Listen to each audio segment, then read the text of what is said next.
तो बहुत ज्यादा बवाल मचा है एक बयान पर जो बालेन शाह ने बयान दिया है। हालांकि मीडिया ने जरूरत से ज्यादा छाप दिया। बेचारे बालेन शाह सच में क्या कह रहे थे और ये क्या भारत के लिए सही कदम है, जानेंगे। पर इन सब के बीच में एक कहावत है, ओथा चना बाजे घना। भारत के पड़ोस में नेपाल में एक साथ कई चीजें हो रही हैं। बालेन शाह के स्पीच को न तो हल्के में लेना चाहिए और न ही इस पे विवाद बनाना चाहिए। अब हुआ क्या है, जियोपॉलिटिक्स में इस वक्त बहुत कुछ चल रहा है। हमेशा की तरह जानने को मिलेगा बहुत कुछ, इसलिए इस वीडियो को अंत तक जरूर देखिएगा। ये जो देश देख रहे हैं ना, नेपाल और भारत, भूटान, ये वो जगह है जो आने वाले समय में सुपर पावर देशों का यहाँ पर जमावड़ा लगेगा। और ये जो सुपर पावर देश है ना, लगातार कोशिश करेंगे कि चाहे कुछ भी हो जाए मेरा प्रभाव यहाँ बना रहे। इसके पीछे एक बहुत खास कारण है, उस कारण को भी मैं बताऊंगी। पर उससे पहले ना कुछ तस्वीरें देखिए। उन तस्वीरों को देखकर आपको कुछ कुछ चीजें समझ में आनी शुरू हो जाएंगी कि हो क्या रहा है। स्क्रीन पे तस्वीर देख रहे हैं, यहाँ पर लग रहा है कि हाँ जी कोई पर्वत पे चढ़ रहा है, बर्फ में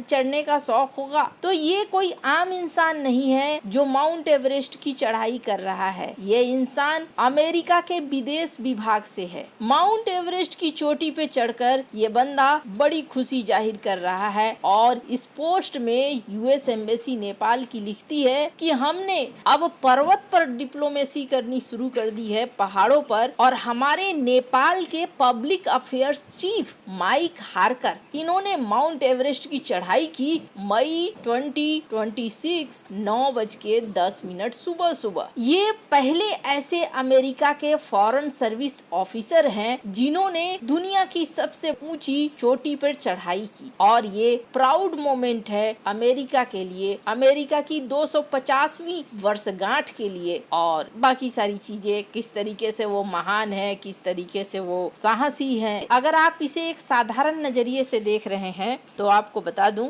राजनीति में ना कोई भी काम साधारण नहीं होता है। ये बंदा अपनी जान जोखिम में डालकर माउंट एवरेस्ट की चढ़ाई करता है। चलो अच्छी बात है, लेकिन एक खबर और देखिए। सर्जियो गौर ये यहाँ पर एक ड्रोन का उद्घाटन करते हैं और ये खबर मैंने आपको आज से कुछ समय पहले दी थी। अगर आप रेगुलर व्यूअर हैं इस चैनल के तो आपको पता होगा। यानी कि अमेरिका के अब ड्रोन चलेंगे माउंट एवरेस्ट के ऊपर। और टेंशन लेने वाली बात नहीं है, ये ड्रोन लोगों की मदद करने के लिए है, सामान वामान पहुंचाने के लिए है। अब कहते तो यही है, अब पर्दे के पीछे क्या चले कौन जाने। लेकिन इतना जरूर है कि माउंट एवरेस्ट में चाइना और अमेरिका दोनों ही ऐसी हरकत कर रहे हैं। नेपाल एक छोटा सा देश है, नेपाल इतने बड़े बड़े सुपर पावर्स को रोक नहीं सकता है। लेकिन फिर भी बालेन शाह ने कोशिश जरूर की थी, कोशिश की, पर दबाव इतना बन गया कि इस दबाव के बाद बालेन शाह ने राजनीति को थोड़ा मोड़ा और बोला अच्छा चलो भाई तुम्हें भी छूट, चलो तुम्हें भी छूट। अब इस बीच में कितना ज्यादा महत्वपूर्ण है नेपाल, इसको ऐसे आप देखिए कि अमेरिका की एम्बेसी इस बात की घोषणा करती है कि secretary of state public diplomacy Sarah Rogers ये पहुंची है यहाँ पर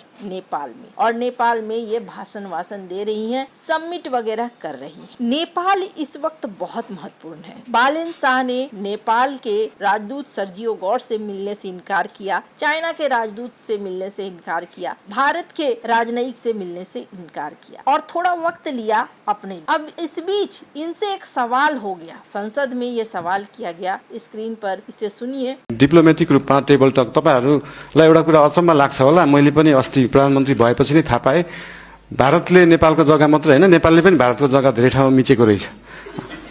अनि यो कुरा चाहिँ अस्ति भर्खरै थाहा पायो। त्यही भएर दुईटै देशले अध्ययन गरेर हामीले मिचेको छौं, उहाँहरूले मिच्नु भएको छ, के छ त्यसलाई चाहिँ बसेर एउटा साथीको रूपमा समाधान गर्ने हालांकि ये नेपाली भाषा में कह रहे हैं, लेकिन इन्होंने यहाँ पर कहा कि जी हाँ कुछ जगहों पर कब्जा भारत का है। तो मैं जब प्रधानमंत्री बना तो मुझे ये पता चला हमने भी भारत की जमीन कब्जाई है। यानी ये मामला दोनों तरफ से है। और यहाँ ये स्पष्ट शब्दों में कहते हैं कि हम डिप्लोमेसी की टेबल में बैठेंगे और बैठकर यहाँ पर बातचीत करेंगे। कई आर्टिकल ये कह रहे हैं कि बालेन शाह ने ये कहा कि इस मुद्दे में हम यूके को भी शामिल करेंगे और चाइना को भी शामिल करेंगे, ये कुछ ज्यादा हो रहा है। दरअसल इन्होंने क्या कहा कि हमने इस मुद्दे पर चाइना भारत से बातचीत की है, चूँकि चाइना का भी कुछ विवाद चल रहा है नेपाल के साथ, और जिस जगह की ये बात कर रहे हैं उसके आसपास चाइना की मौजूदगी है। और दूसरी, इन्होंने यूके का नाम इसलिए लिया क्योंकि इनका मानना है कि अंग्रेजों के जमाने से ये समस्या है, तो अंग्रेजों को शामिल करना चाहिए। हालांकि ये मामला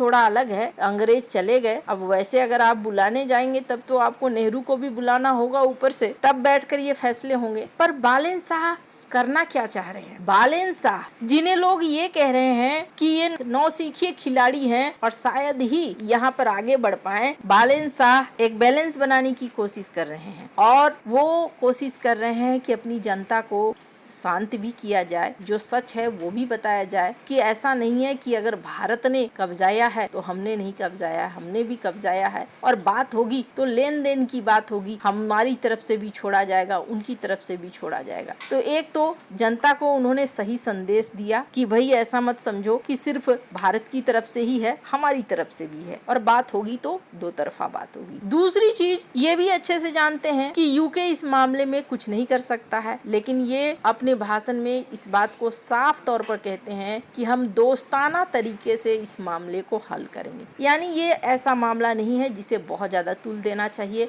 बालेन शाह खुद भी इस मामले को तुल नहीं देना चाहते, इसलिए उन्होंने ऐसे शब्दों का इस्तेमाल किया है। रही बात भारत के लिए नेपाल महत्वपूर्ण है। नेपाल के रवि छामयानी आ भी रहे हैं जो बालेन शाह की पार्टी से हैं, पीएम मोदी से उनकी मुलाकात होगी। पर मैंने शुरुआत में क्यों कहा कि आने वाले समय में ये एरिया बहुत ही ज्यादा एक्टिव रहने वाला है। नेपाल में ना कोसी, गंडकी, कर्णाली, महाकाली ये नदियां यहाँ पर दौड़ती हैं। नेपाल को जल विद्युत महाशक्ति कहा जाता है। नेपाल में लगभग 6000 से अधिक नदियां और धाराएं हैं और इन्हें हिमालयी ग्लेशियरों से लगातार पानी मिलता है। और ऐसे में नेपाल के पास एक बड़ी क्षमता है बिजली उत्पादन की, और ये बिजली उत्पादन करता भी है और भारत को बेचता भी है। भारत की कई कंपनियों के साथ इनके एग्रीमेंट भी हैं। आने वाला समय होने वाला है सेमीकंडक्टर का, आने वाला समय होने वाला है साफ पानी का, और साफ पानी